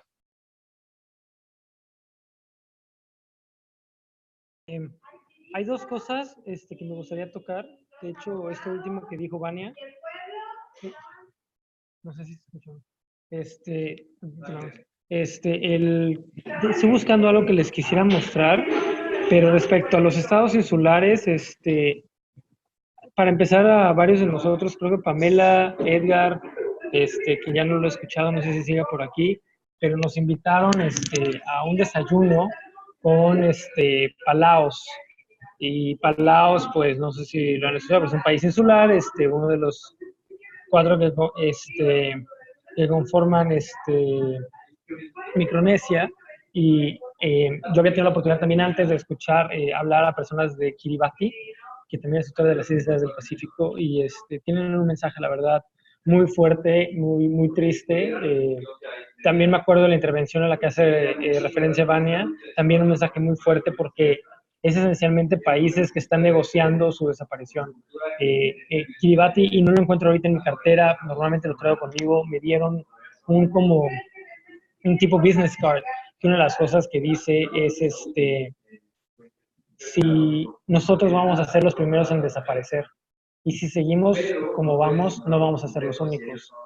Y la verdad es que es muy difícil ver a los ojos a este grupo de personas, a toda una delegación, todo no sé, eran al menos 10 jóvenes, creo, de Palaos que estaban ahí, y saber que realmente todo lo que ellos conocen, o sea, donde ellos viven, donde han vivido por generaciones, eh, va a desaparecer. Ya no es cuestión de si sí o si no, o sea, ya es un hecho que van a desaparecer. Entonces, sí fue muy fuerte estar con ellos, platicar, escucharlos. Sus preocupaciones ya son a veces de cómo vamos a migrar y a dónde. Entonces, la verdad, sí está muy fuerte escuchar de todo un país, toda una cultura, toda una población que va a perderlo todo. Y además el mensaje de, y si seguimos como vamos, no vamos a ser los únicos, pues también un llamado al resto de nosotros de que no es nada más en otra parte del planeta, también nos va a pasar si no cambiamos. Entonces, para mí sí fue un mensaje muy fuerte. Esas participaciones no son, yo creo que para nada simbólicas, pero desafortunadamente sí necesitamos que se escuchen mucho más sus voces y por eso repito esto casi cada vez que tengo la oportunidad. Y bueno, continuando y manteniendo un tono, pues, no muy alegre, hablando acerca de, por ejemplo, las deforestaciones, ¿no? El cambio de uso de suelos. Yo les pregunto, no sé, Vania, no sé, Palmira, pero en general, todos los que están aquí, si saben realmente cuáles, o si han investigado cuáles son las primeras o principales causas de deforestación en el mundo, porque sinceramente mucha gente en el movimiento ambientalista, incluso en el movimiento climático, no están dispuestos a hacer un cambio ellos personal para atacar esta principal causa, que es la ganadería. O sea, la gran mayoría de la deforestación que vivimos ahorita en el Amazonas, los incendios, es por la ganadería. Y la gente se rehúsa a creerlo, la gente sigue compartiendo desinformación. Estamos viendo las mismas tácticas de la industria del tabaco y de la industria del petróleo y el gas. Es mentir respecto a los efectos, es mentir respecto a la responsabilidad, es tener de cierta forma desde las mismas universidades a todo un ejército de profesionales de la salud repitiendo mentiras, repitiendo desinformación. Y es un problema muy grave, porque no es solo la cuestión climática, no es de hecho solo la cuestión ambiental, también es un problema social, también es un problema, también es un problema social y además una cuestión de justicia para seres que también son sintientes. Entonces, sinceramente, me gustaría escuchar qué opinan respecto a cosas como el veganismo, el vegetarianismo, por lo menos, porque realmente esas son cosas que sí podemos cambiar nosotros de manera muy drástica y no lo veo en muchas de las políticas públicas, no lo veo en muchos de los programas, no lo escucho en ese tipo de pláticas y conversaciones.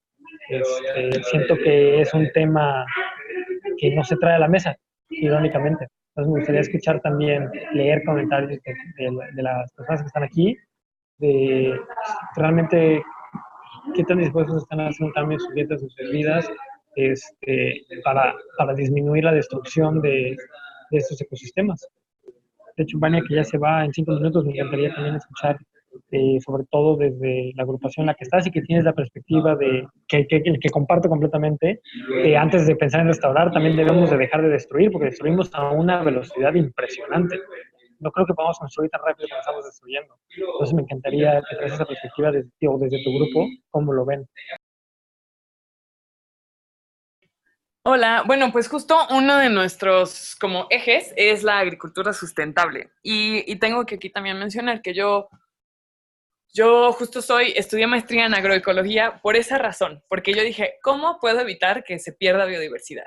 Y entonces vi la lista de razones y efectivamente la primera razón por la que perdemos biodiversidad es por el cambio de uso de suelo, y eso es así, la corona va sobre la expansión de la frontera agrícola, y como bien lo dijiste, la ganadería es así, el reina de la deforestación. Pero aquí tengo que decir que sí, los invito a todos a por favor ser más conscientes de qué comen diario, porque esa es una decisión que tomamos por lo menos 3 veces al día. Entonces, eso nos da muchísimo poder como sociedad para como votar con nuestro dinero diario, 3 veces por lo menos, de cómo queremos el mundo. Y aparte de esto del vegetarianismo y veganismo, que definitivamente yo siento que reducir, no siento, estoy segura que reducir, y las cifras lo dicen también, reducir el consumo de carne es un paso hacia adelante, pero también algo muy importante es que tenemos que ver más cómo hacemos para comer comida local, ¿no? Porque está padre, puedes tener una dieta que sea totalmente basada en plantas, pero si tus plantas están viniendo de Sudáfrica, de Argentina, de donde quieras, y no vienen de México, también estás contribuyendo al cambio climático. Y no solo eso, estás dejando sin chamba a los campesinos de tu país. Entonces, puede ser que sea un poco, se podría decir, no tan práctico querer comprar local, porque luego cuesta trabajo, y luego también puede ser un poquito más caro por cómo funciona el mercado global de alimentos, pero vale la pena. O sea, por esta razón de que estás contribuyendo a que haya una agricultura más sustentable, haya menos deforestación, y también porque le estás dando chamba a tu compatriota, ¿no? Y las cosas en el campo mexicano desde hace décadas no son fáciles, y también eso lo que ocasiona es que haya mucha migración a ciudades, y es una migración no planificada, y pues se empiezan a ver justo estos caos en las ciudades, ¿no? Entonces, pues si no tenían razones para buscar cómo mejorar cómo comen, espero que por favor salgan de aquí teniéndolas.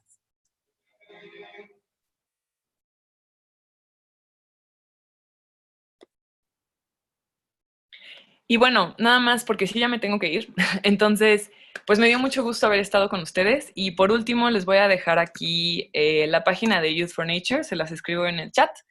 Y nosotros seguimos recibiendo historias. Entonces, si ustedes están haciendo algo padre que tenga que ver con naturaleza, pues por favor compártanlo, porque una, les da visibilidad a ustedes, y dos, su historia puede ser de inspiración para jóvenes en partes del mundo totalmente diferentes, o incluso gente en sus propios estados, ¿no?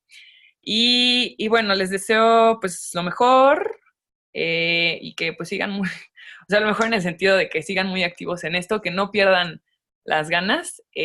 Como dije, yo tengo 27 años, llevo yo creo que 20 de esos 27 años haciendo cosas, y es, o sea, por el ambiente, y eso a veces se traduce en pelearte con tus amigos, pelearte con tu familia, o bueno, no pelearte, pero tener discusiones, ya sabes, estar en desacuerdo. Y pues sí, en algún momento se vuelve cansado, pero por favor no pierdan como esa energía y síganlo haciendo, porque el mundo lo necesita, uno, y dos, sí da frutos. Entonces, bueno, eso es todo. Buenas noches. Bye, bye. Gracias. Sí, precisamente les iba a comentar eso. Está muy padre y muy interesante y muy importante la discusión que se acaba de abrir sobre el veganismo, el vegetarianismo y el impacto de la ganadería. Pero pues sí, yo creo que sería adecuado ir cerrando respecto a este tema, y si gustan podemos, no sé, organizar, no sé qué digan, otra sesión respecto a estos temas específicos. Y pues por ahora seguimos cerrando. ¿Está bien? ¿Está bien? A mí me parece bien. No sé si Pamela sigue aquí, pero Edgar creo que sí. Me encantaría escuchar a Edgar también un poquito para que él cierre, quizás, o que sea hacia el cierre. Y nada más la gente que está por aquí, también porfa que vaya comentando si le gustaría una continuación, un follow-up o algo por el estilo. Sí tenemos más seminarios programados, pero me encantaría saber qué opinan. Quizás como tenemos sus correos, podemos mandarles un formulario para darnos retroalimentación, pero de todas maneras, si pueden escribir en el chat ahorita, si quisieran un follow-up de este seminario, otro seminario similar, por favor díganoslo. Oye, Jorge, pero nada más para rápido contestar estas preguntas que se están quedando al aire. ¿Puedo así rapidísimo? Sí, claro. Yo ya con eso me despido, pero sí. Ok, rapidísimo. Había una de que si se pone especial atención en las necesidades regionales de ciertas zonas, por ejemplo, especialmente a los países menos desarrollados, concretamente hablando de la COP. Creo que seguimos en esta pelea entre países del norte y sur. Creo que es algo que no hemos podido avanzar. O sea, en las negociaciones no hemos podido llegar a un punto más allá de decir, bueno, aquí tenemos que ver parejo. Obviamente cada quien tiene necesidades específicas y algunos más que otros, pero creo que es algo que sigue trabando las negociaciones. Respecto a lo de los países insulares, bueno, solo recordar que la COP23 fue presidida por Fiji y viene ahí, sale lo que es el diálogo de Tanaloa. Para quien no conozca el diálogo de Tanaloa, los invito a que busquen, porque si no ahorita es otro tema que da mucho de qué hablar. Y solamente para mencionar algo muy importante, en agosto hubo una reunión con los países del Pacífico, o sea, concretamente a los países insulares de esta región, que se llamó justo el Foro de las Islas del Pacífico, donde pues todos estos países ponían esto a la mesa, ¿no? O sea, nosotros estamos hablando de sobrevivencia, de existir o no existir, y desafortunadamente Australia, que es uno, o sea, es el emisor más grande de esta región, empezó como en buenos términos y al final de este foro prácticamente como que dio un revés de decir, bueno, de todos modos nosotros vamos a seguir utilizando carbón, haciendo que justo estas naciones del Pacífico quedaran todavía más al aire. Entonces creo que también es importante mencionar que tienen que estar como monitoreando también lo que pasa en otras regiones. Esto fue en agosto, les invito a buscarlo igual, poner Foro de los Países del Pacífico, y van a poder ver las declaraciones que hizo Australia, unas declaraciones totalmente desafortunadas, y creo que eran las dos preguntas que estaban al aire. Sí, porque además habla de lo de deforestación y todo esto. Eso.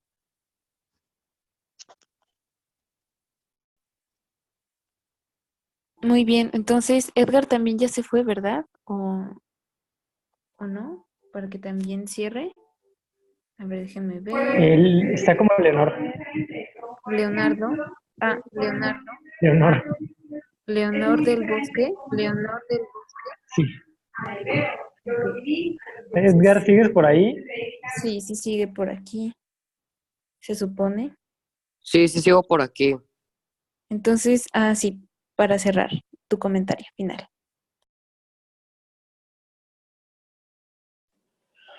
Pues todos estos temas que se discutieron acerca de la deforestación y cómo la ganadería es de las principales fuentes, acerca de China como una potencia y contaminante a nivel mundial, y cómo está contribuyendo para la vez también por su beneficio. Bueno, me gustaría ya todos estos temas concretar las acciones para, por decir, empezar a difundir estos proyectos que organicemos, para que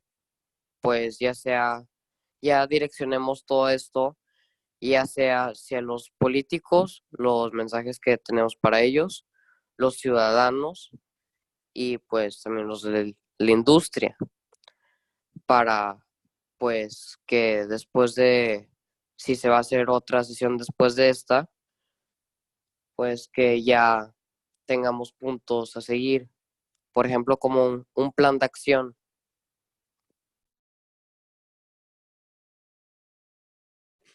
Muy bien, pues muchas gracias a todos.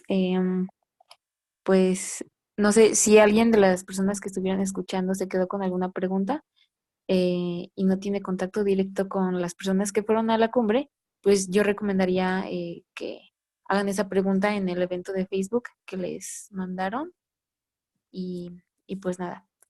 pues de Perdón, mi ¿puedo parte sería todo. responder?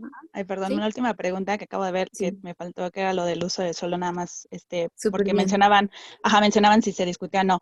Bueno, sí, evidentemente, de hecho, es una de la parte de discusión del SOPTA, que es el SOPTA, es la parte científica, de asesoramiento científico de que hay dentro de la COP, y esta COP25 es importante porque, como saben, hay un reporte reciente que habla sobre el suelo, de hecho, del IPCC. Entonces, la idea de la presidencia de la COP25 es que estos dos informes, tanto el de océanos como el de suelo, tenga un eco en justo de por qué el suelo es tan importante para la acción climática. Entonces, en teoría, va a ser un tema que va a tomar mucha fuerza en las negociaciones, y ese, que era el que quedaba como al aire, esa pregunta.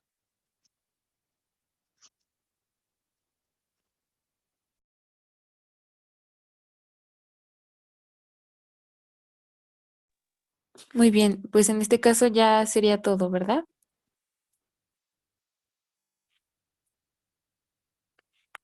Bueno, parece que sí. Entonces, gracias.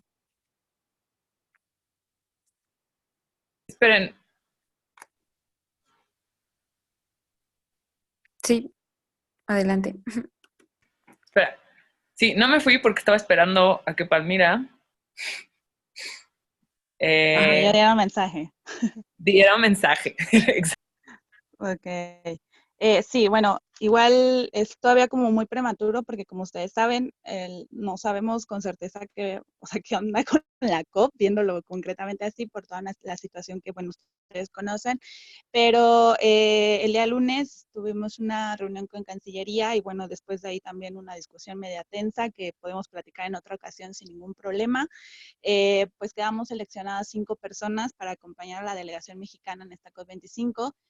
Afortunadamente, por el apoyo también de, pues, los pocos jóvenes, porque hay que decir que eran pocos jóvenes que estábamos presentes el día lunes, yo voy a tener como la oportunidad de estar como sociedad civil, eso quiero dejar muy claro, como sociedad civil, acompañando a la delegación mexicana en la COP25.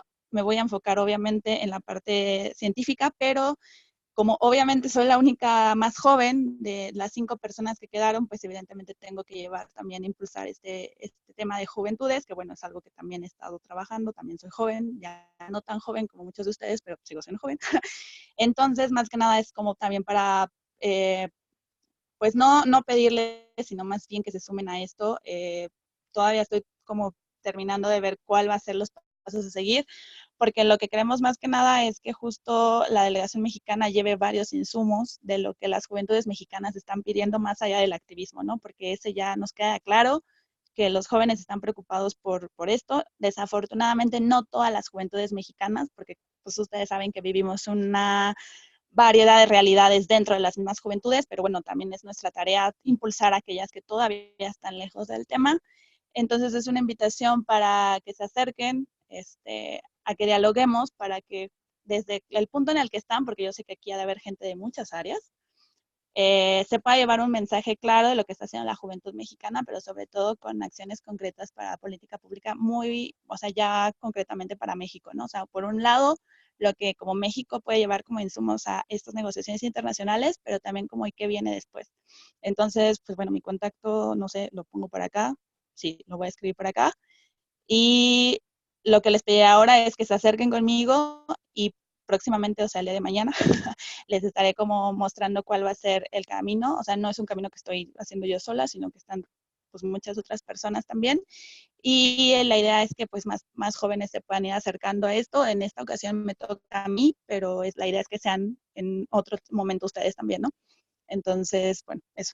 No sé, Vania, si quieres decir algo más concretamente. ¿Sigues por aquí? Sí. No, ya me voy satisfecha. Ok, muy bien, muy bien.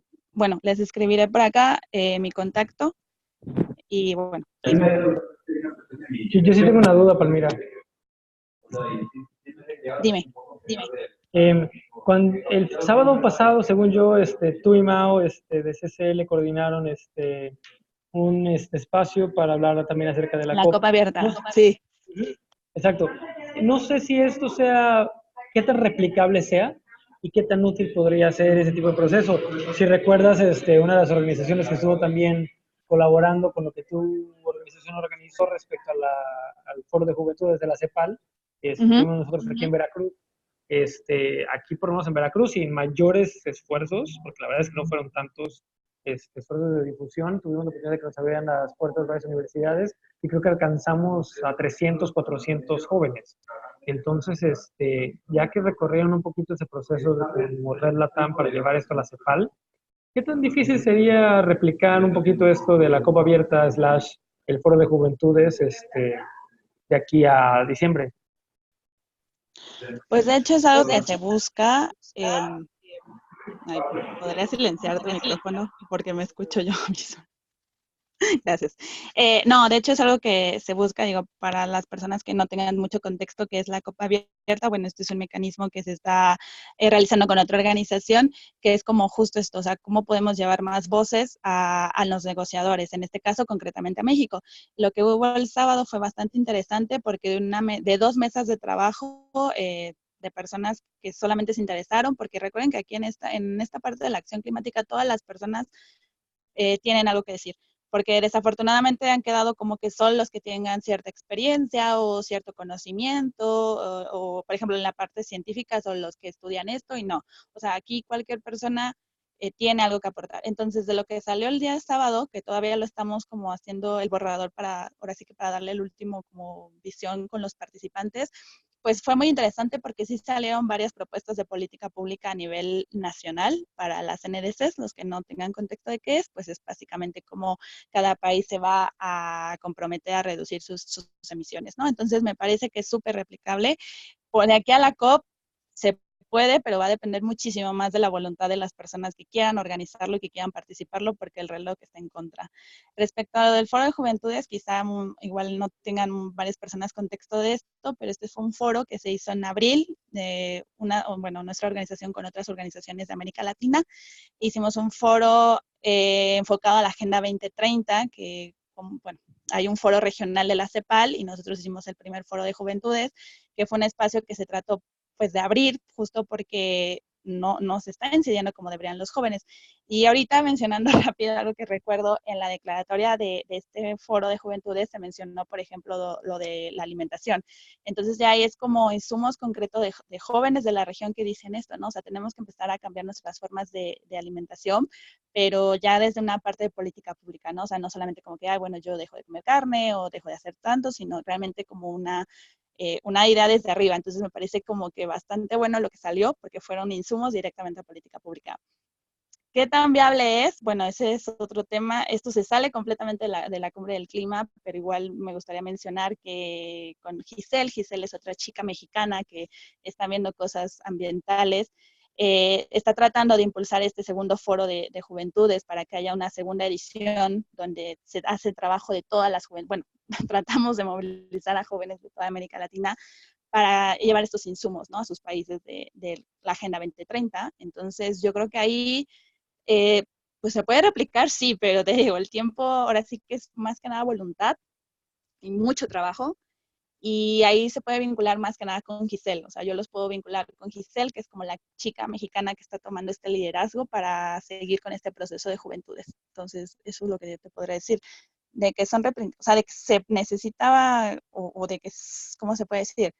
De que sí sirven estos espacios, completamente sirven, pero necesitamos más personas. O sea, más personas para que el mensaje pueda seguir, o sea, expandiéndose y seamos más, ¿me explico? Porque si no, pues siempre terminamos siendo unos y pues no es la idea. Giselle Quesada, sí.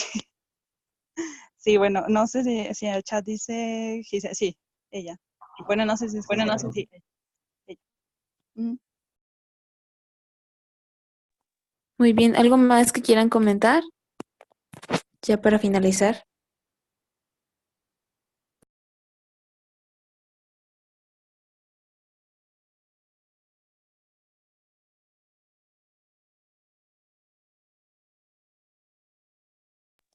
Súper, entonces les agradezco que todos hayan tomado el tiempo y pues nada.